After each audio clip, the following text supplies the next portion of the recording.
지금 이 시간쯤은 제가 사는 홍대 지역에서는 퇴근하는 시간입니다. 제가 퇴근하는 시간에 출근을 했는데요. 정신이 없고 좀 빙글빙글 돌기는 하지만 또 특별한 새벽에 말씀을 전할 수 있게 되어서 참 제게도 뜻깊은 시간이 될 것 같습니다.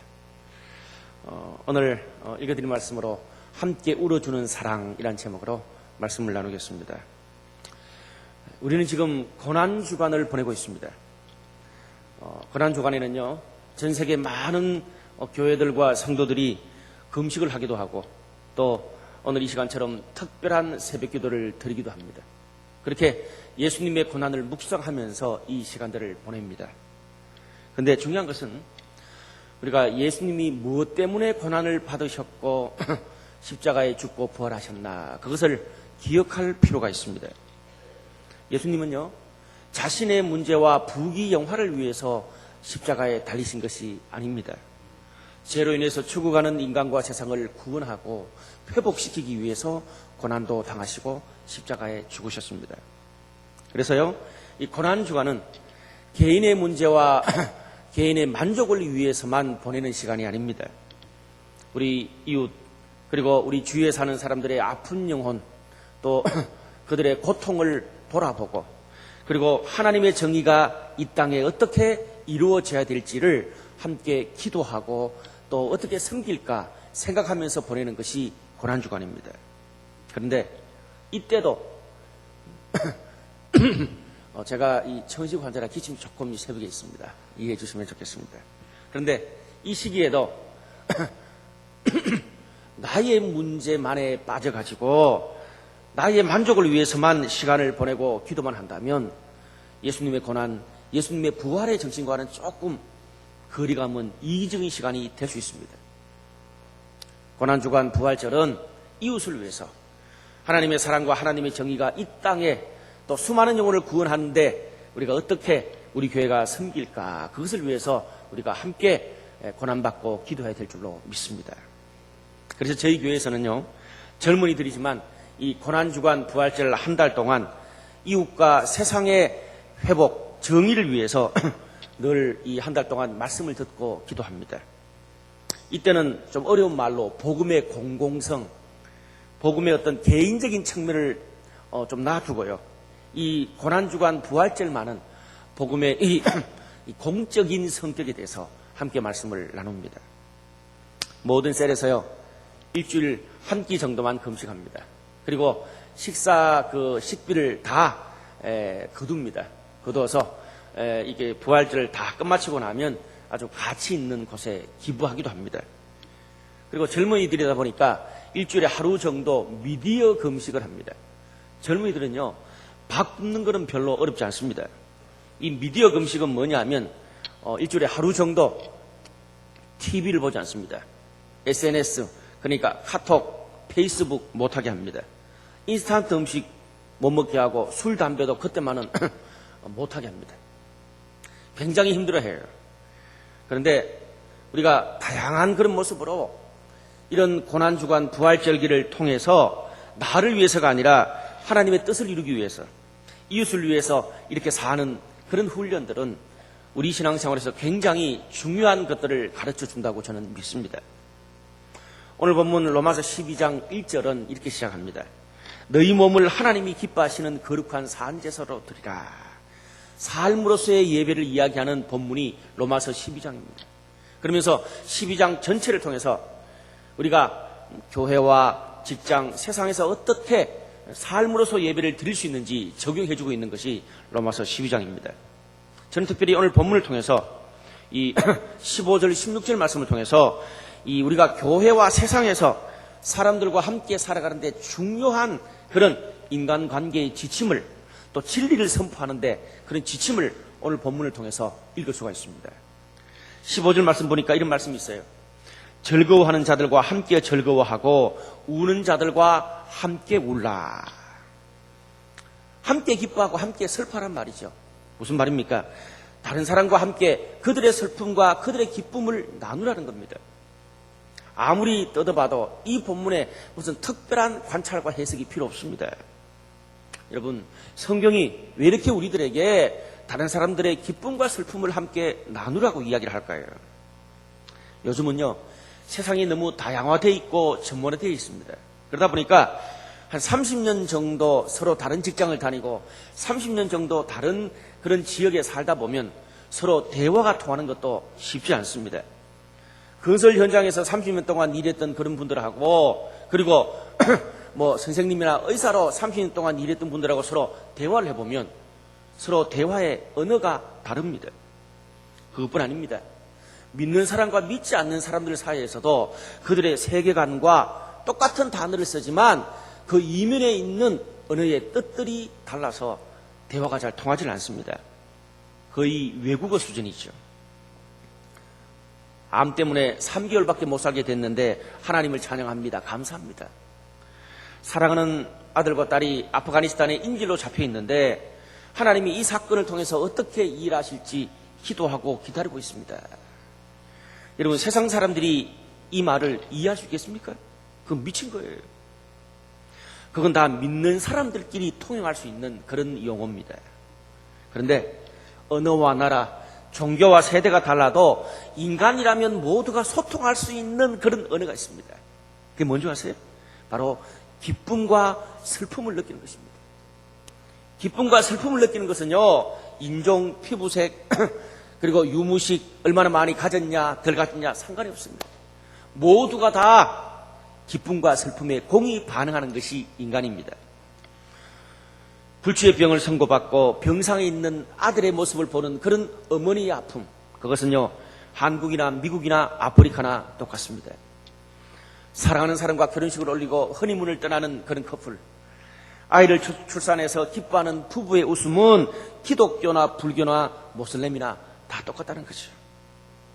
돌아보니까요, 제 인생도 그 누구한테도 말할 수 없었던 가정의 가장 어려움과 힘듦을 제일 먼저 이야기한 그 여자와 살고 있습니다. 물론 그때 그 여인은 졸고 있었습니다. 얼마 전 일입니다. 아주 제가 친하게 지내는 후배 목사와 함께 어떤 모임에 간 적이 있습니다. 그런데 그 후배 목사가 미국의 텍사스에서 몇 년간 유학을 해서 공부를 했던 친구입니다.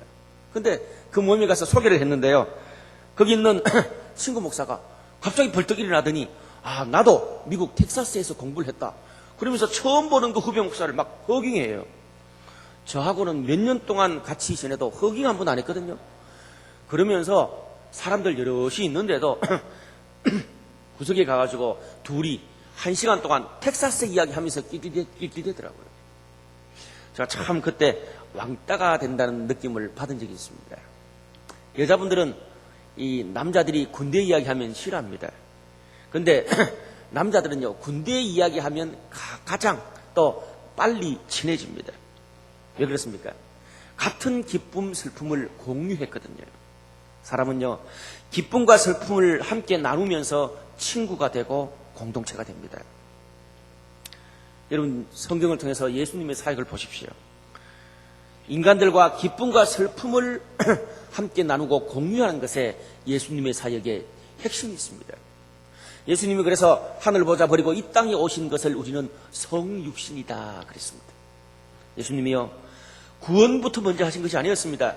어떻게? 하늘 보자 버리고 이 땅에 오는 성육신부터 먼저 했습니다. 성육신이 있고 구원도 있고 하나님의 은혜와 축복도 있는 것입니다. 예수님께서 이 세상에 있는 인간들을 어떻게 구원하셨죠? 우리를 어떻게 구원하셨습니까? 신적인 능력으로 하늘에서 모든 사람이 예수 믿게 할 수도 있었습니다. 하나님의 아들이시니까. 그런데 주님 그렇게 하지 않으셨습니다. 이 땅에 직접 내려오셔서 인간의 몸을 입고 33년 동안 인간들과 함께 먹고 살고 뒹구셨어요. 그뿐 아닙니다. 히브리서 4장 15절을 보면 이런 말씀이 있더군요. 우리에게 있는 대제사장은 우리 연약함을 체휼하지 아니하는 자가 아니요 모든 일에 우리와 한결같이 시험을 받은 자로 돼 죄는 없으시니라. 하나님의 아들이신 우리 인간과 차원이 다른 높고 위대하신 예수님에 대해서 소개하고 있습니다. 히브리서가. 그런데 그 예수님을 어떻게 소개해요? 그분은 우리를 체휼하지 아니하는 자가 아니요. 좀 어려운 말을 써요. 평상시에 잘 쓰지 않는 체휼이라는 단어입니다. 영어 성경에 보니까 sympathy라고 되어 있습니다. 발음에 은혜 받지 마시고 영어에 은혜 받으시면 되겠습니다. 제가 그 뜻을 찾아보니까 함께 느끼다 그 뜻이더라고요. 우리말로 번역하면은 이 체휼이라는 뜻인데 이 체자가 몸체입니다. 몸체. 감정적으로만 함께 느끼는 것이 아니라 온몸으로 그 사람의 기쁨과 슬픔을 함께 느끼는 것, 그게 체휼입니다. 근데 그냥 체휼하는 분이다 그러면 될 텐데 체휼하지 아니하는 자가 아니요. 좀 말을 꼬아놨어요. 왜 그렇습니까? 부정에 부정을 겹쳐서 이야기했습니다. 히브리 문화에서는요, 강한 긍정을 이중부정, 아니고 진짜 아니다 그러면 정말 아니다 그 뜻입니다. 강한 긍정이에요. 무슨 말입니까? 우리 예수님은요, 우리 사람들의 아픔을 체휼하는 분인데 도무지 그 아픔을 보면 참지 못하시는 분이십니다. 주님은 우리의 아픔을 보고 참지 못하세요. 주님 우리의 기쁨을 보고도 너무 기뻐서 참지 못하시고 함께 그 기쁨도 동참하세요. 우리 예수님은요, 인간의 아픔과 고통을 온몸으로 느끼고 공감하지 않으면 견딜 수 없는 분입니다. 그래서 하늘 보좌까지 버리고 이 땅에 오셨습니다. 내가 늘 기억할게. 너를 위해서 기도할게. 주님은 그것만으로 못 참으세요. 주님이 주님의 사랑과 구원을 우리에게 줄 때, 이 땅에 보내줄 때 천사들을 시켜서 한 것이 아니었습니다. 본인이 직접 오셔서 인간들과 함께 살면서 기쁨도 슬픔도 함께 나눴습니다. 심지어 원수들에게조차도 끝까지 사랑하고 체휼해 주셨습니다. 그러면서 하나님의 사랑과 구원을 보여주신 분이 예수님입니다. 우리는 그렇게 복음을 받았고, 우리는 그렇게 구원을 받았고, 우리는 그렇게 하나님의 은혜를 받았습니다. 근데 우리들은 어떻습니까? 우리들 돌아보면 진리를 말하기 전에 먼저 예수님처럼 그들과 함께 기뻐하고 함께 슬퍼해야 될 텐데, 먼저 체휼하고 그 다음에 진리를 말해야 될 텐데 우리는 그런 것 같지 않습니다. 모든 게 거꾸로예요. 제 자신을 돌아봐도 목사라고 함께 이해해 주기보다는 먼저 가르치려고 들어요. 그들의 고통과 아픔을 함께 하지도 않으면서 진리를 먼저 이야기합니다. 성경을 먼저 이야기합니다. 먼저 훈계하고 가르치려고 합니다. 그러니까 어떻게 해요? 와닿지 않는 거예요. 간혹 진리를 말한다는 핑계로 저주까지 퍼부을 때도 있습니다. 화풀이를 한다는 거죠. 그래서 오늘 16절 말씀 보면 이런 말씀이 있습니다. 서로 마음을 같이 하며 높은 데 마음을 두지 말고 도리어 낮은 데 처하며 스스로 지혜 있는 채 하지 마라. 그렇게 성경이 말합니다. 상대방과 눈높이, 마음, 동일한 마음을 품는 게 중요하다는 거죠. 어떤 면에서 오늘 성경은 오히려 상대방보다 더 겸손하게 마음을 낮추어서 이야기하라는 거죠. 그러면서 어떻게 해요? 말하고 싶은 게 있어도 공감해주고 이해해주는 것이 우선이기 때문에 괜히 잘난 체하고 지혜 있는 체하고 가르치려고 하지 마라.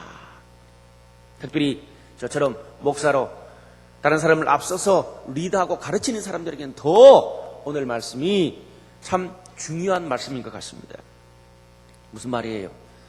선 공감, 선 이해, 충고는 그 다음에 해도 됩니다. 2007년 4월 16일에 미국의 버지니아 주에서는 아주 역사적으로 참 힘든 일이 있었습니다. 미국 버지니아 공대 총기 난사 사건이 있었던 날입니다. 미국인들은 이 날을 그렇게 꼭 기억하더라고요.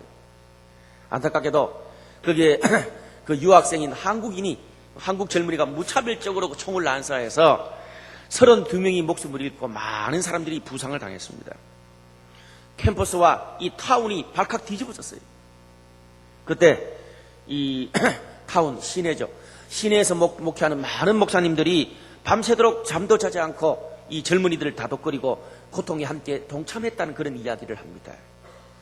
죽은 학생들의 가족들에게 소식을 알리고 병원을 돌아다니면서 위로하고 신방하고 불안해서 교회로 찾아와서 기도하는 그런 많은 젊은이들을 함께 기도해주고 또 안수해주고 그랬다는 소식입니다.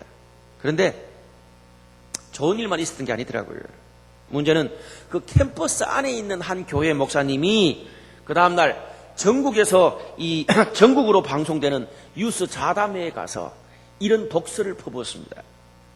미국의 대학 교육이 성경에서 벗어나 너무 세속화됐기 때문에 윤리가 땅에 떨어져서 하나님이 벌을 내리신 거라고. 여러분 어떻게 됐겠습니까? 방송이 끝나자마자 미국 전역에서 수천 통의 전화와 항의 메일이 쇄도했습니다. 교회의 권위가 땅에 떨어졌다고까지 이야기를 했습니다. 욕을 먹었다는 거죠. 감당할 수 없는 슬픔을 당한 사람들에게 위로해도 시원치 않을 텐데 하나님의 저주를 말하다니요. 여러분 하나님의 이 사랑에 저주만 있습니까? 아니죠. 하나님의 위로가 있잖아요. 그때는 저주가 아니라 하나님의 위로를 말해야 되는 겁니다. 입장을 한번 바꿔놓고 생각해 보십시오. 만약에 그렇게 말했던 그 목사님의 아들이 그 전날 총에 맞아 죽었다면 과연 그렇게 말할 수 있겠습니까? 천벌을 받아서 우리 아들이 죽었습니다. 그렇게 말하겠어요? 아니요. 아마 멱살 잡았을 거예요. 그건 상식이 없는 거지요. 함께 동참하고 함께 이해하고 함께 아파하는 것이 먼저입니다. 그 다음에 판단이에요. 여러분 우리가 잘 알듯이 에이즈는요 암보다도 더 무서운 병입니다. 흔히 이 동성연애에서 생겨난 병이 에이즈다 그렇게 말합니다. 그래서 동성연애를 했던 사람들 중에 꽤 많은 사람들이 에이즈로 죽음을 당했습니다. 그런데 많은 스타들이 죽었다는 그런 뉴스나 신문에 보도가 날 때마다 몇몇 기독교 지도자들이 저주를 퍼붓습니다. 하나님의 천벌이라고. 물론 맞을 수도 있겠습니다. 그런데 문제는 그들의 아픔과 그들의 고통은 손꼽만큼도 생각하지 않고 정죄부터 퍼붓어요. 저는 이 자리에서 동성연애를 인정하거나 찬성하자는 게 아닙니다. 어떻게 그 동성연애자들도 하나님의 사랑으로 구원할 수 있을까에 대한 이야기를 하고 있는 것입니다. 우리가요 동성연애에 대해서 성경 입장이 뭡니까? 우리 교회 입장이 뭡니까? 당신의 신앙 고백은 뭡니까? 그렇게 했을 때는 분명히 아니다, 노라 이야기해야죠. 그런데 우리가 진리를 말하고 신앙을 고백하는 것과 고통당하는 친구들과 대화하고 교제하는 것은 서로 다릅니다. 구분할 필요가 있어요. 우리는 이것을 매너라 그럽니다. 제가 이 홍대 신촌에서 목회를 하고 있습니다. 안 믿는 친구들, 똑똑한 친구들, 기독교에 대해서 부정적인 친구들이 굉장히 많습니다. 그 친구들이 기독교에 대해서 가장 분노하는 이유가 뭔지 아십니까? 매너입니다. 매너. 우리가 똑같은 하나님의 사랑, 똑같은 하나님의 저주도 언제, 어떨 때, 어떻게 말하느냐 이것이 중요합니다. 저는 거기에서 성숙이 나온다고 생각합니다. 성경에 동성연애를 하지 말라 그랬지 동성연애 하는 사람들과 친구도 교제도 하지 마라 그렇게 말한 적이 없습니다. 그들도 하나님의 사랑으로 회복되어야 될 대상입니다. 이렇게 말하면 많은 우리 크리스찬들 중에 간혹 동성연애를 찬동하는 거냐 그렇게 말하는 사람이 있습니다. 뭡니까? 국어를 이해 못하는 거예요. 몇 년 전에 저희 교회에 진짜 동성연애 하는 친구가 교회에 하나 왔습니다. 한 몇 달 다니더니 우리 목회자들 앞에서 커밍아웃을 했습니다. 커밍아웃 뭔지 아시죠? 저 동성연애자예요. 그 얘기를 듣고 제가 그래서 어쨌단 말이에요. 네가 우리 성도들하고 나하고만 자자거리지 않으면 나는 괜찮아. 근데 제가 이야기를 했어요. 근데 이 친구가 아주 똑똑한 친구예요. 이 미국에 가가지고 그 파일럿 항공기 조종사 되려고 준비하는 친구예요. 아주 잘생겼어요. 강남에서 온 친구인데. 제가 그랬어요. 야, 성경과 우리 교회는 동성연애를 찬성하지 않는다. 반대하지만 그것 때문에 우리가 너와 함께 못할 이유가 전혀 없다. 나는 네가 보다 건강한 사랑과 또 건강한 가정을 이뤘으면 좋겠다. 그런데 혹시나 그렇게 되지 못할지라도 우리는 너의 친구다. 잘 왔다. 그렇게 이야기해줬어요. 그러니까 이 친구가 눈시울을 적시더라고요. 잘 다녀요, 교회. 그러고 난 다음에 한 몇 달 뒤에 어머니가 찾아오셨어요. 찾아와서 제 방에 앉자마자 처음부터 끝까지 거의 1시간 동안 눈물만 흘리고 가셨어요. 이야기하면서도 계속. 아주 신실한 권사님이에요. 자기 아들이 동성연애하는 걸 받아들이는 게 너무너무 힘들었대요. 죽고 싶었대요. 그런데 내가 죽으면 저 아들 누가 케어하고 저 아들 끝까지 누가 받아주겠냐 싶어서 못 죽었대요. 생각해보세요.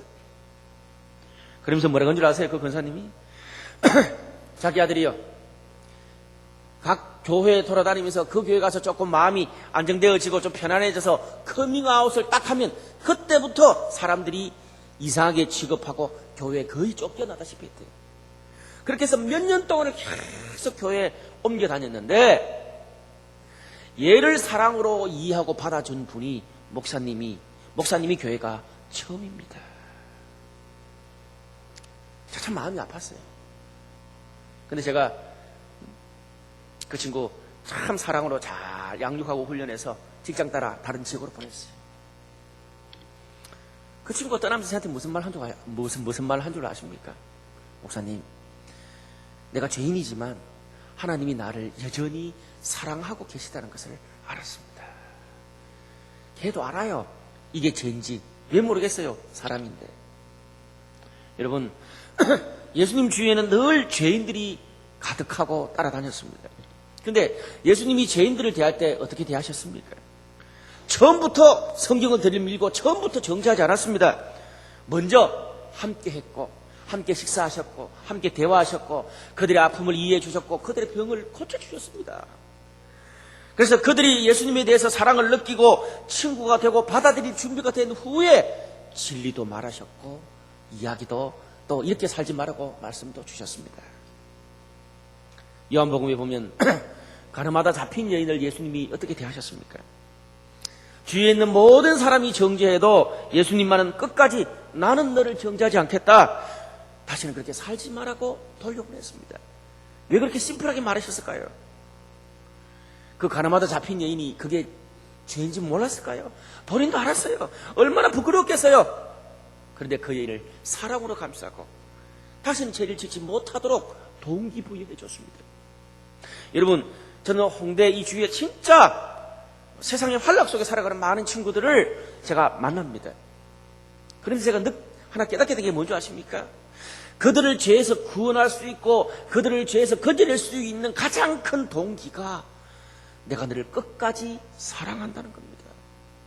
너무 단순한 진리잖아요. 우리가 이 새벽에 40일 동안 이렇게 새벽기도 계속 나와서 하나님께 기도하고 그렇게 하는 이유가 뭡니까?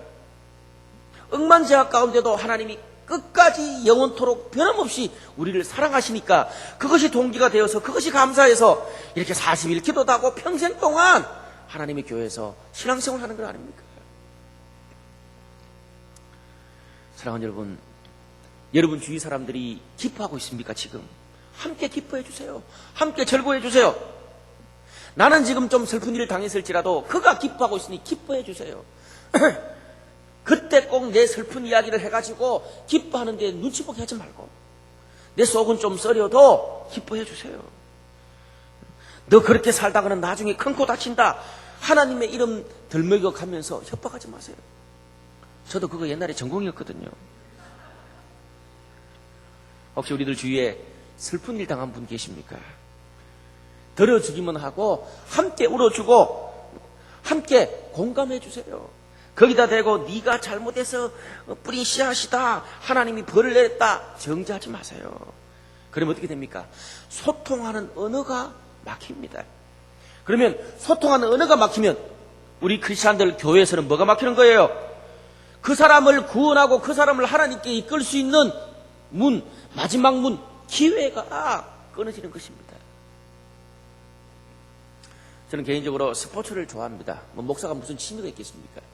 김광희 목사님은 스포츠를 잘하시고 저는 보는 것만 좋아합니다.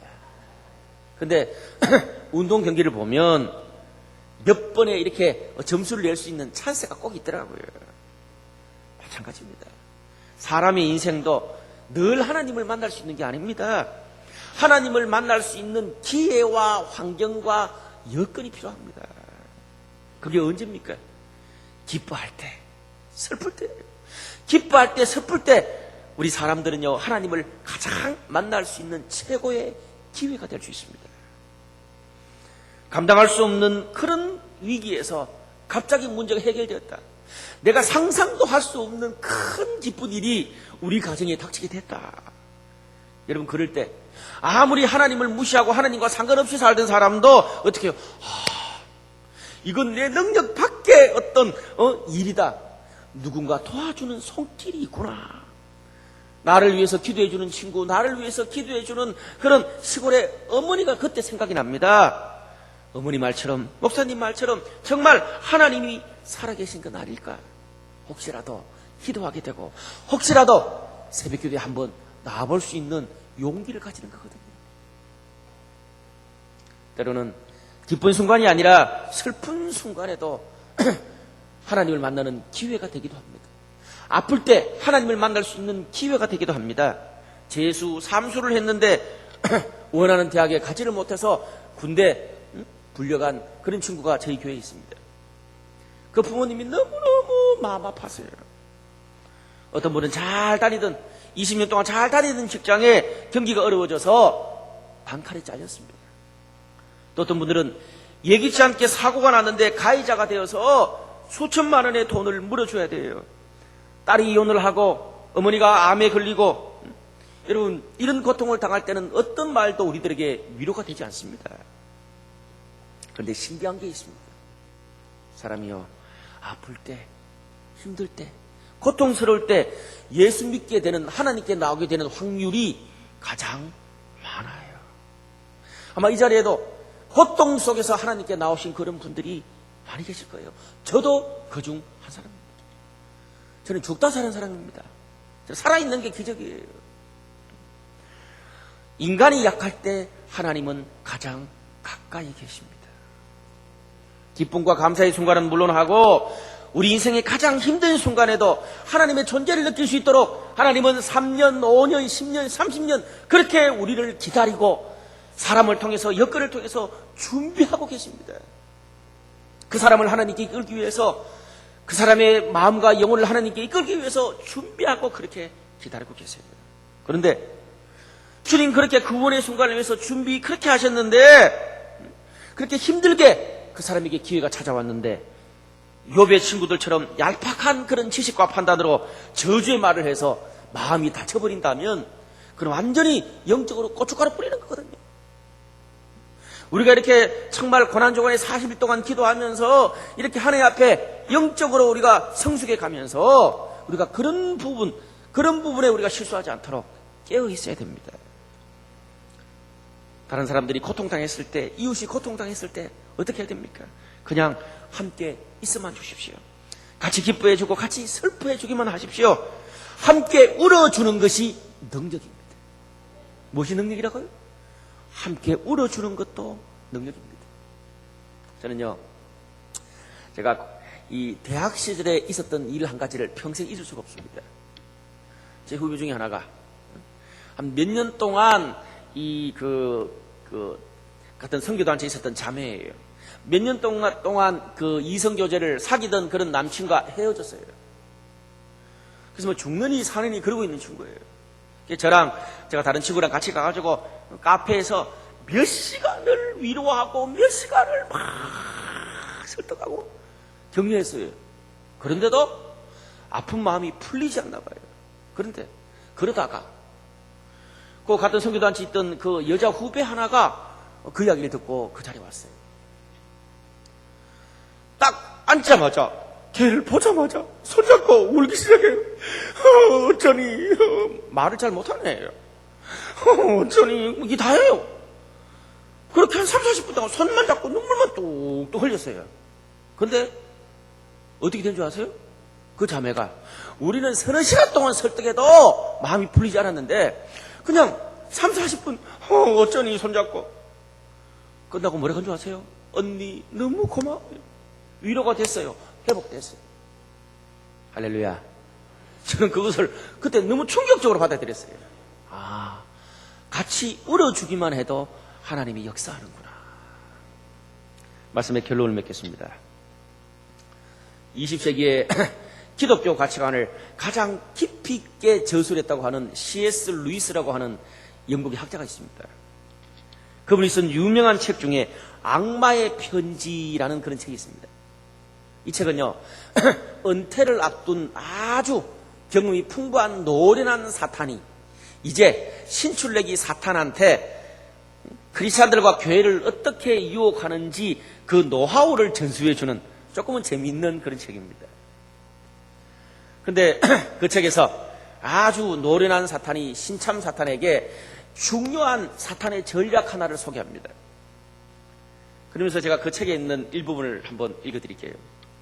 성경에서 가장 큰 명령 중에 하나는 하나님을 사랑하고 이웃을 사랑하라는 말이다. 그런데 절대 크리스찬들에게 사랑하지 말라고 하지 말라는 거예요. 그 노련한 사탄이.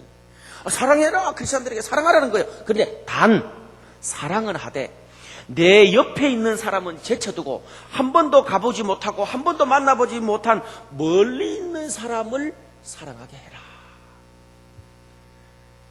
얼마나 인간의 약점을 잘 아는 교묘한 전략입니까? 여러분, 우리가요, 지구 반대편에 있는 선교지에 있는 사람들을 사랑하고 한두 번 수련회나 집회에서 만난 사람들을 사랑하기는 쉽습니다. 명절에 한 번씩 엄청난 선물을 가지고 시부모 찾아오기는 쉽습니다. 엄마 아빠 찾아오기는 쉬워요. 그런데 어떻게 해요? 매일 그렇게 10년 동안 매일 모시기가 어려운 거예요. 아프리카에서 굶어 죽어가는 어린 아이들을 위해서 돈을 쓰는 것은 오히려 쉽습니다. 근데 거꾸로 내 옆에 있는 셀원들, 교구에 있는 가난한 사람들을 위해서 돈 많은 을 쓰는 게 훨씬 더 어렵습니다. 북한에 있는 그런 수많은 사람들, 아프리카에 죽어가는, 굶어 죽어가는 수많은 사람들을 보면서, 뉴스를 보면서 마음 아파하기는 오히려 쉽습니다. 근데 직장의 동료와 셀에서 힘드는 사람들, 또 우리 같은 지역사회에 사는 안산에 정말 고통받는 수많은 사람들의 이야기를 듣고 바로 돈을 내고 바로 정책을 세우고 그리고 결단하는 것은 정말 엄청난 사랑이 요구됩니다. 여러분, 아리스토텔레스라는 그리스의 유명한 철학자에게 그 제자가 어느 날 찾아가서 물었습니다. 선생님, 정말 선생님 같은 위대한 철학자를 만나는 게 저에게는 너무 큰 특권이고 기회입니다. 이 세상에서 가장 소중하고 중요한 사람들이 어떤 사람들이겠습니까? 그렇게 물었을 때 아리스토텔레스가 어떤 말 했는 줄 아십니까? 이 세상에서 가장 소중한 사람은 바로 지금 네 옆에 있는 사람이다. 여러분, 기억하십시오. 함께 기뻐하고 함께 울어주는 것만큼 하나님의 사랑을 전달할 수 있는 강력한 도구가 없다는 사실을, 주님께서 우리를 체휼하심으로 우리에게 성육신 하셔서 우리와 기쁨과 슬픔을 함께 나누심으로 구원의 길을 여시고 사랑을 보여주신 것처럼 우리가 이 아침에 다른 사람의 기쁨과 슬픔을 함께 질 때 우리의 삶을 통해서 하나님이 일하시는 것을 보게 될 줄로 믿습니다. 오늘 그런 은혜가 저와 여러분 우리 모두에게 있기를 주님의 이름으로 축복합니다. 기도하시겠습니다. 특별히 우리가 기도할 때는요, 오늘 말씀을 따라서 특별히 여러분 오늘 말씀을 들으면서 생각나는 분들이 어떤 분이셨습니까? 아니면 이번 특별 새벽기도 40일 주간에 기도하면서 이 40일 주간에 우리 이웃 가운데, 우리 셀 가운데, 우리 교회 가운데 혹시 어려움을 당하고 슬픔을 당한 사람들, 도와줘야 될 거리를 그런 당한 이야기를 들은 분은 어떤 분들입니까? 오늘 그들을 위해서 기도했으면 좋겠습니다. 여러분, 그리고 이 우리가 같은 지역사회를 공유하고 있는 이 안산 땅에서 우리가 들었던 그 고통의 이야기, 슬픔 이야기, 그리고 이 땅에 정의가 행해지지 않은 그런 어떤 이야기를 우리가 들었습니다. 오늘 우리는 이 아침에 그것이 우리에게 하나님의 메시지입니다. 우리에게 들려주셨던 슬픔을 당한 수많은 성도들, 같은 교구에 있는 사람들, 셀에 있는 사람들, 또 우리 친척들, 수많은 사람들의 그런 이야기 들으면서 오늘 하나님께서 지금 네 곁에 있는 가장 소중한 사람들이 함께 아파하고 슬픔을 당하고 있다. 네가 그들을 위해서 기도했으면 좋겠다. 그들을 섬기고 또 그들을 위해서 복음을 전했으면 좋겠다. 주님 그렇게 말씀하고 계세요. 오늘 그렇게 이 아침에 오늘 내 문제 잠시 내려놓고 오늘 그들을 위해서 기도하고 그들을 섬길 수 있도록 기도하고 또 그런 이 안산 지역사회를 섬기는 교회 되도록 시간 다 같이 한번 기도했으면 좋겠는데요. 우리 다 같이 한번 손을 들고 같이 한번 손을 드십시다. 주님을 크게 한번 부르고 통성으로 기도합니다. 주여!